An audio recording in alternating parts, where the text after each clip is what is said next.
Today we're gonna be taking a deep dive into a book that's really got people talking. It's The Power of the Pussy, and the full title, it's a mouthful, is The Power of the Pussy: How to Get What You Want from Men. Love, respect, commitment, and more. And this is written by Kara King. The Power of the Pussy. That's quite a title. Right, you see that on a bookshelf. It's definitely going to grab your attention. And, if you are curious, if you want to check it out for yourself, we do have a link in the description where you can buy the book. Makes sense. So what is this book, The Power of the Pussy? What does it promise? What's it all about? So basically, the author, Kara King, she says that women have this, this special something, this most valuable asset, as she calls it. Okay. I'm intrigued. What is this most valuable asset? Well, it's pretty clear from the title, right? I think I have an idea, but I'll let you explain it for our listeners. Right. So she's basically saying that women have this inherent power, and if they really understand it and learn how to use it, they can basically get what they want from men. Love, respect, commitment, the whole 9 yards. That's a pretty big claim. Mm-hmm. So is she just telling women to, use their sexuality to manipulate men? It's not quite that simple. The book definitely uses strong language, it's very direct, and there's definitely a lot of talk about sex and, using your attractiveness to your advantage. I can see how that might rub some people the wrong way. Yeah, definitely. And we're going to get into some of the criticisms and different perspectives on that. Okay, good, because I'm already thinking about this, and I'm a little skeptical. Mm-hmm. So besides just being provocative, what are some of the core ideas that she lays out? Okay, so she has these 12 powerful secrets, right? They have 12 secrets. Yeah, 12 secrets. And one of the big things is this idea of flipping a switch in your brain, changing your mindset so that you become this irresistibly desirable woman. She talks about men lining up, being drawn to you. Okay, so there's definitely an element of self-improvement here, working on yourself to attract the right kind of partner. Exactly. And it's not just about attracting men, but also about healing from heartbreak, learning to command respect, and really getting clear on what you want in a relationship and not settling for less. So there's this kind of take charge attitude, you have the power to create the relationship you desire. Right. And a big part of that, according to her, is controlling your emotions. Controlling your emotions. Yeah. She says that, especially in the beginning of dating, you shouldn't let your feelings run wild. Why not? Well, she thinks that, sometimes your emotions can lead you astray. You might get caught up in the excitement or the drama of it all and not make the best decisions for yourself in the long run. Interesting. So it's step back, take a breath, and think about what you really want rather than just getting swept up in the moment. Exactly. And she talks about this idea that, men are more sexual by nature and women are more emotional by nature. Okay. Now, that's a generalization I've heard before. It's also something that Aisha Cherry mentions in her YouTube review of the book. Right. It's a classic, Mars and Venus kind of thing. Yeah, but it's also kind of a controversial idea, right? Because, obviously, everyone's an individual. Totally. And I think that's where, taking everything with a grain of salt comes in. We're exploring these ideas, but it's up to each person to decide what resonates with them. Right. Okay, so back to Kara King's advice. She's saying women should be more mindful of their emotions, especially early on, because they might make decisions that aren't in their best interest. Right. And that ties into this whole power of the pussy concept. She's saying, don't just give it away, make men wait, set a high price. Okay, so she's talking about using sex or the promise of sex as leverage. Yeah, don't be so quick to jump into bed. Make him work for it. Show him that you're valuable, that you're not just, an easy lay. I can see how that could be empowering for some women. It's about setting boundaries, being in control of your own body and sexuality. Exactly. And, there's this quote from Lambert and Harvey that the Power Move summary mentions. They talk about getting the relationship before consuming it. Oh, I like that. Wow. Getting the relationship before consuming it. So in this context, that means making sure there's a real connection, a commitment, before getting physically intimate. Right. And, that can be a powerful way to weed out guys who are just looking for a hookup. If a guy's not willing to wait, then he's probably not the one. Makes sense. But there are definitely some potential downsides to this approach, right? Yeah, for sure. Some people might see it as manipulative, you're using sex to get what you want. Right. And the Diary of a Sensitive Mermaid review actually talks about this. The reviewer says she appreciated a lot of the book's messages, But she wasn't comfortable with this idea of using sex as leverage. Yeah. And I think it's important to be aware of that. Like, this approach might not sit well with everyone. Definitely. Yeah. It's all about finding what feels right for you. And speaking of finding what feels right, one of the things that really stood out to me in the reviews was the emphasis on self-worth and confidence. Yeah. That seems to be a big theme in the book, like loving yourself and knowing your worth. And Kara King connects that directly to the quality of men you attract. She says the value you place on yourself reflects the value of the men you get. Oh, that's interesting.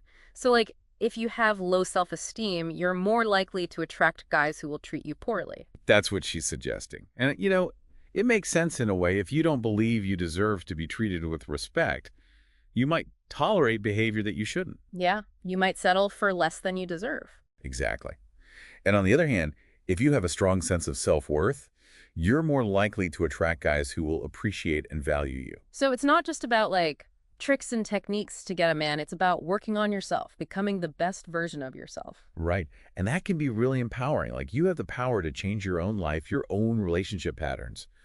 And one way she talks about doing that is through this concept of, what was it called? Taking out the trash. Taking out the trash. Yeah, it's a pretty blunt way of putting it. But it gets the point across. Right. So basically, it's about not wasting your time on guys who are not right for you. Like, if he's cheating on you or disrespecting you or just not meeting your needs, get rid of him. Exactly. Don't try to fix him. Don't make excuses for him. Just move on. Because you deserve better. Exactly. And, she also talks about this idea of keeping yourself busy, like having your own life, your own goals, your own interests. I actually really like that advice. And it's something that comes up in a lot of different relationship advice books and articles. Men are attracted to women who have their own lives. Right. Like a woman who's passionate about something, who's pursuing her own dreams. It's attractive, It shows that you're not just sitting around waiting for a man to complete you. Exactly. You're already a whole, complete person. And that makes you even more desirable. And it also prevents you from, like, getting too wrapped up in the whole dating game. If you have your own things going on, you're not going to be so obsessed with finding a boyfriend. Right. It takes the pressure off. And it can help you avoid that paradox of choice thing. Paradox of choice? What's that? Oh, it's this idea that sometimes having too many options can actually make it harder to choose. Like, if you're on a dating app and you're constantly swiping and matching, it can be overwhelming. Oh, yeah, totally. And you might end up feeling like you're never going to find the perfect guy because there's always someone else out there. So it's about being more selective, about knowing what you want, and not getting lost in the endless sea of options. Right. And that ties into another piece of advice from the book, which is about having realistic standards. Realistic standards. Yeah. Like, don't expect to find a guy who's absolutely perfect in every way. Because no one is perfect. Exactly. And sometimes, women might hold on to these unrealistic expectations and end up missing out on perfectly good guys. Right. They're so busy looking for Prince Charming that they don't see the great guy who's right in front of them. Exactly. So it's about being realistic, about understanding that everyone has flaws, and about focusing on the qualities that are truly important to you. Okay. And, while we're talking about, like, expectations and what men find attractive, I know she also talks about embracing femininity. Yeah, that's an interesting one. And it's something that the Diary of a Sensitive Mermaid reviewer really focused on. Oh, what did she say? She said that, the book does touch on some traditional ideas of femininity, like, shaving, plucking, that kind of thing. Okay, so, like, taking care of your appearance. Right. But she also emphasized that, like, Kara King's not saying that women should be weak or submissive. Oh, that's good. Because I know some people might interpret it that way. Yeah. But the reviewer was saying that it's more about, like, embracing the qualities that make you feel good about yourself, like being confident and comfortable in your own skin. So it's not about conforming to some outdated stereotype. It's about finding your own version of femininity. Exactly. And, there's a whole chapter in the book called The Power of the Uterus, which is, another pretty provocative title. The Power of the Uterus. Wow. So what's that all about? Well, the Aisha Cherry review says it's about recognizing the power of giving life. Yeah. And the responsibilities that come with that. Okay, so it's about, like, the unique power that women have to create life. Right. And it also touches on the importance of being in control of your own fertility. So making conscious choices about when and if you want to have children. Exactly. And the Power Moves summary, they describe this chapter as being really deep, Like, it's about this fundamental aspect of womanhood. It sounds like a chapter that really encourages women to think about their power and their choices. Mhm. And, speaking of choices, I think it's important to point out that this book has gotten some pretty mixed Oh, reviews. yeah, for sure. It's definitely a polarizing book. Yeah, like some people absolutely love it. They say it's empowering, they give them a whole new perspective on dating and relationships. And some people find it really off-putting. Right. Like some people find the whole men versus women tone to be kind of outdated. Yeah. And, some people just don't agree with the whole using sex as leverage thing. Right. And the Diary of a Sensitive Mermaid review, she actually mentioned that there was a personal story in the book that she found really triggering. Oh, wow. So it sounds like this book is not for everyone. Definitely not. But, I think it's important to remember that every book is going to resonate with different people in different ways. Right. And that's what makes these discussions so interesting. Like, we can explore these different ideas and perspectives, and everyone can take away what they want from it. Exactly. And even if you don't agree with everything in the book, I think there's still some valuable nuggets of wisdom in there. Absolutely. Like the emphasis on self-love and self-worth, the importance of setting boundaries, the idea of having your own life and not being dependent on a man for your happiness. Those are all really important things. Totally. And you know what? If you're enjoying this conversation, if you're finding it thought-provoking, we would love for you to subscribe to the Booktok podcast and leave us a review. Yeah, we really appreciate your feedback. It helps other people find the show, and it lets us know what you like and what you want to hear more of. Okay, so we were talking about the different reactions to the book. Right. Like some people found it empowering, others found it off-putting. And one of the criticisms that came up was this idea of like a men versus women mentality. Yeah. Like some people felt like the book was kind of pitting men and women against each other. Right. And the Power Move summary specifically mentioned that this approach might not resonate with men who are looking for a more collaborative, equal partnership. Right. Like where both partners are working together as a team. Exactly. And, it's interesting because the book does emphasize taking control, being assertive, knowing what you want. And for some women, that might feel really empowering. Totally. But for others, it might feel a little bit, I don't know, confrontational. Right. And I think that's where it's really important to know yourself, to know what feels right for you. Like if you're naturally a more assertive person, then this approach might work really well for you. Yeah. But if you're more of a peacemaker, go with the flow kind of person, then it might not be the best fit. Right.